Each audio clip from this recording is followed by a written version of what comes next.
कल्पना सोरेन की एंट्री के बाद बदलने लगी झारखंड की सियासत। गिरिडीह के मंच से कल्पना ने भरी हुंकार, कहा उनके पति को जेल भेजना बीजेपी के लिए होगी बड़ी भूल। गिरिडीह या दुमका से लड़ सकती हैं लोकसभा चुनाव, झामुमो कार्यकर्ता में उत्साह। कल तक पर्दे के पीछे रहने वाली झारखंड के पूर्व मुख्यमंत्री हेमंत सोरेन की पत्नी कल्पना सोरेन ने मंगलवार को सक्रिय राजनीति में कदम बढ़ा दिया है। कल्पना ने कदम ही नहीं बढ़ाया बल्कि गिरिडीह के मंच से अपने पति यानी हेमंत सोरेन को सलाखों के पीछे भिजवाने वाले को साफ लफ्जों में यह कहकर चुनौती दे डाली कि उन्होंने अच्छा नहीं किया, यह खामियाजा उन्हें भुगतना पड़ेगा। दरअसल मंगलवार को गिरिडीह में झामुमो का स्थापना दिवस समारोह आयोजित किया गया, जिसमें कल्पना सोरेन ने सक्रिय राजनीति में प्रवेश करने की औपचारिक घोषणा की। इमोशन से भरपूर सभा में झामुमो कार्यकर्ताओं का उन्होंने दिल जीत लिया। मंच से अपने संबोधन के दौरान कल्पना कई बार भावुक हुई, मगर अपनी भावनाओं पर काबू रखते हुए उन्होंने कार्यकर्ताओं को आगामी लोकसभा और विधानसभा चुनाव की तैयारी में जुटने और हेमंत सोरेन के साथ हुई नाइंसाफी का बदला लेने की अपील की। इस दौरान कार्यकर्ताओं का जुनून सातवें आसमान पर नजर आया, जहां बार बार कार्यकर्ताओं ने पूरे माहौल को चुनावी जनसभा में तब्दील कर दिया। मंच पर सूबे के मुख्यमंत्री सहित पार्टी के तमाम दिग्गज मौजूद रहे। इससे पूर्व कल्पना सोरेन की गिरिडीह पहुंचने के क्रम में जगह जगह पार्टी के कार्यकर्ताओं ने उनका पारंपरिक रीति रिवाज के साथ गर्मजोशी से स्वागत किया। ऐसे में सवाल ये उठता है कि क्या कल्पना सोरेन आगामी लोकसभा चुनाव लड़ेंगी? राजनीतिक पंडितों की अगर माने तो कल्पना सोरेन गिरिडीह या दुमका से आगामी लोकसभा चुनाव लड़ सकती हैं। दोनों ही सीट झारखंड मुक्ति मोर्चा का गढ़ रहा है। कल्पना सोरेन के साथ पार्टी नेताओं और कार्यकर्ताओं की संवेदना का अंदाजा इसी बात से लगाया जा सकता है कि मंगलवार को जैसे ही कल्पना सोरेन का संबोधन शुरू हुआ, मौजूद नेता और कार्यकर्ता कल्पना सोरेन की भावनाओं के साथ भावुक और जोशीले गगनभेदी नारेबाजी करते देखे गए। इतना ही नहीं, पूर्व मुख्यमंत्री हेमंत सोरेन के जेल जाने के बाद दोनों के सोशल मीडिया प्लेटफॉर्म पर फॉलोअर्स की संख्या में बेतहाशा बढ़ोतरी देखी गई। उनके आसपास झारखंड का कोई भी नेता दूर दूर तक नजर नहीं आ रहा था, जो ये दर्शाता है कि झारखंडी जनता झारखंड मुक्ति मोर्चा के साथ खड़ी है। अब देखना यह दिलचस्प होगा कि कल्पना सोरेन का अगला कदम क्या होता है। वैसे मंगलवार के गिरिडीह की सभा के बाद एनडीए गठबंधन में खलबली मच गई है। यदि इंडिया गठबंधन आगामी लोकसभा चुनाव एकजुट होकर लड़ गया तो इस बार बीजेपी के लिए 2024 की राह आसान नहीं होगी। देखिए कल्पना सोरेन का संबोधन। Bureau report, India news viral, Bihar Jharkhand.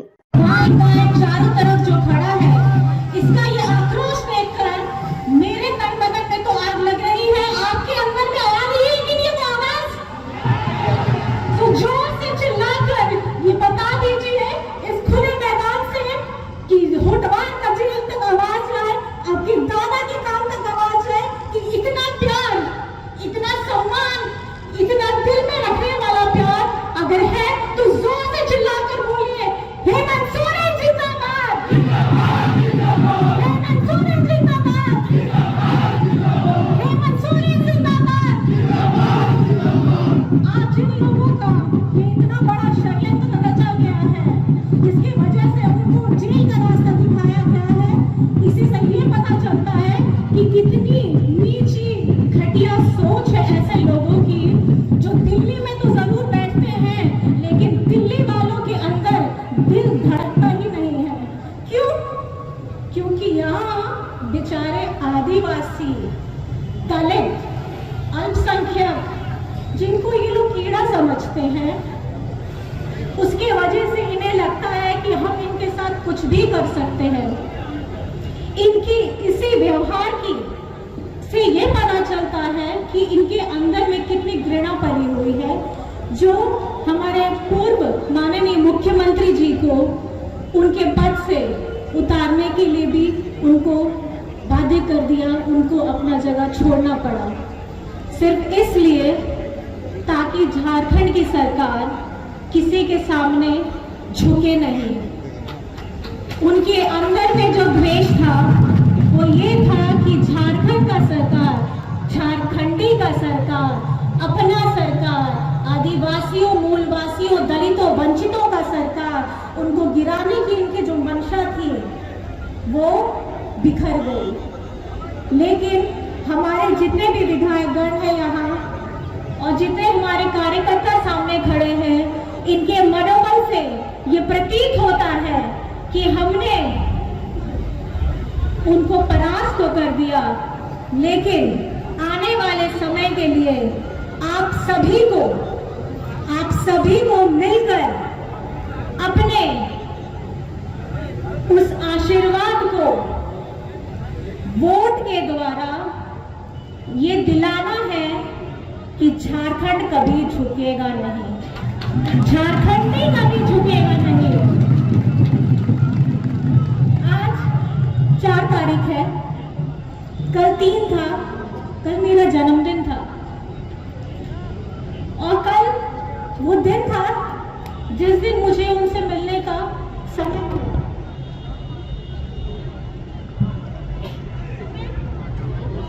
आप मुझे बोल रहे हैं कल्पना सोरेन मत घबराना, ये वही शब्द है जो कल मैं जेल में गई और उन्होंने मेरे कंधे पर हाथ रख के यही बोला, घबराना मत, घबराना मत। अभी तो मैं सिर्फ जेल के अंदर हूं लेकिन जिंदा तो हूं, और ये जिंदा दिन आपके इस ढोल नगाड़े, आपके तालियों से ये प्रतीत हो रहा है और वो खुद को भी गौरवान्वित महसूस कर रहे होंगे कि उनका साथ देने वाले यहाँ लाखों करोड़ों लोग हैं जो उनको दिल में रखते हैं, दिल में रखते हैं।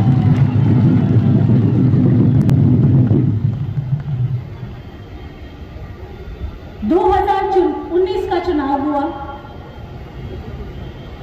जनादेश किसको मिला आप सभी जानते हैं।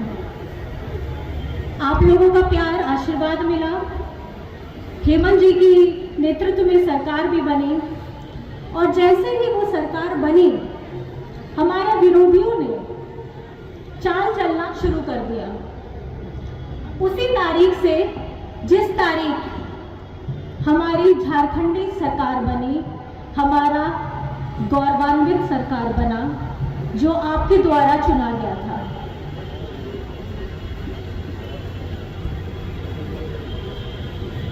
हेमंत सोरेन जी का अपराध क्या है? क्या है हेमंत सोरेन जी का अपराध? क्या झारखंड के 1,36,000 करोड़ रुपए केंद्र सरकार से मारना, वापस मांगना यह अपराध है?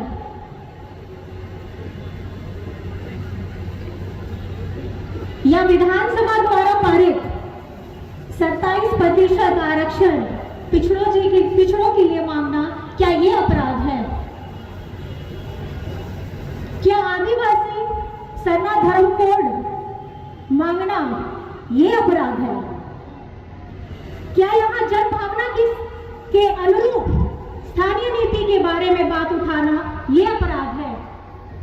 यहाँ झारखंड की कला संस्कृति इसके काम में प्रयास करना यह अपराध है? कोविड का समय आया था जब मजदूरों को उनके हाल पर छोड़ दिया गया था, जिसकी जिम्मेदारी थी उसने नहीं ली, लेकिन जिसने जिम्मेदारी उठाई, आप सभी को जननायक हेमंत सोरेन जी और कल्पना का जोहार।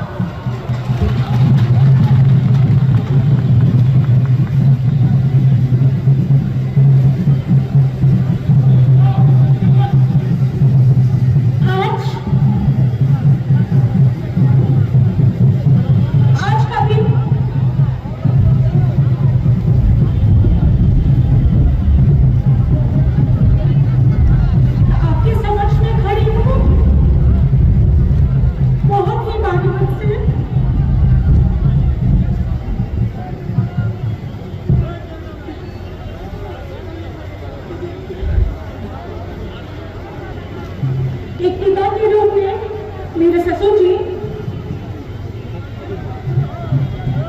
आज उनके आंसू के साथ मेरी सासू माँ जो बहुत ही बीमार मृत हो चुकी है, वो भी बहुत आहत और परेशान है। मैंने सोचा था कि मैं अपने आंसू को रोक लूंगी, लेकिन आप लोगों का रास्ते भर से प्यार देखकर, आपका स्नेह देखकर आज मुझे वही था। अरे जेल का ताला टूटेगा, अरे जेल का ताला टूटेगा, हेमंत सोरेन मत घबराना, अरे जेल का ताला टूटेगा, जय झारखंड। जहां से लेकर झारखंड में वापस लाना क्या ये अपराध था? या झारखंड के किसानों का ऋण माफ करना अपराध था? इन लोगों की सोच इतनी गंदी है कि इन्होंने ये नहीं देखा कि जो एक झारखंडी अपने राज्यवासियों के लिए काम कर रहा है, उसको झुकाने का मतलब, उसको जेल में डालने का मतलब हर एक झारखंडियों के स्वाभिमान के साथ खिलवाड़ है। आपने हेमंत सोरेन को जेल नहीं डाला, आपने यहाँ के स्वाभिमान, आत्मसम्मान को जेल में डाला है और इसका करारा जवाब मिलेगा। आने वाले वक्त में इसका करारा जवाब मिलेगा।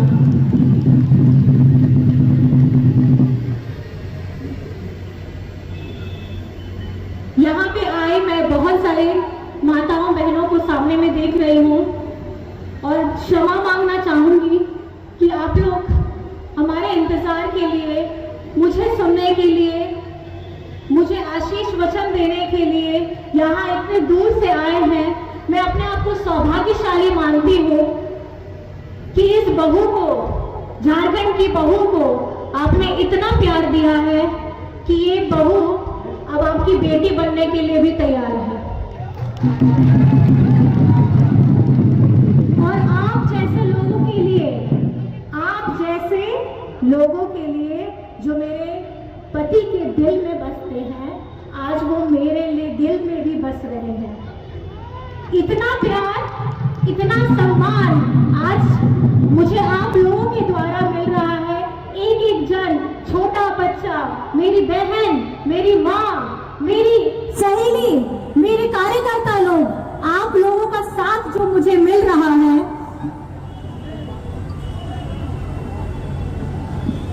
मुझे बहुत छोटा फील हो रहा है, बहुत छोटा महसूस हो रहा है कि मैं आपको संबोधन कर रही हूँ, क्योंकि ये हक आप सभी का बनता है। आपके मन में भी क्या इच्छाएं हैं, ये सुनने के लिए आप लोगों को भी जगह मिलना चाहिए। लेकिन आप सभी को बहुत बहुत धन्यवाद कि आप सभी मुझे सुनने के लिए यहाँ आए हैं। फिर से टड़कान चांदो बराबर आप सभी को जननायक हेमंत सोरेन जी और कल्पना का जोहार। समझ में खड़ी हूँ बहुत ही मेहनत से।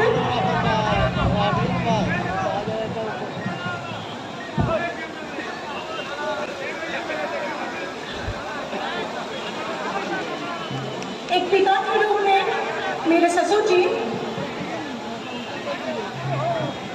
आज उनके आंसू के साथ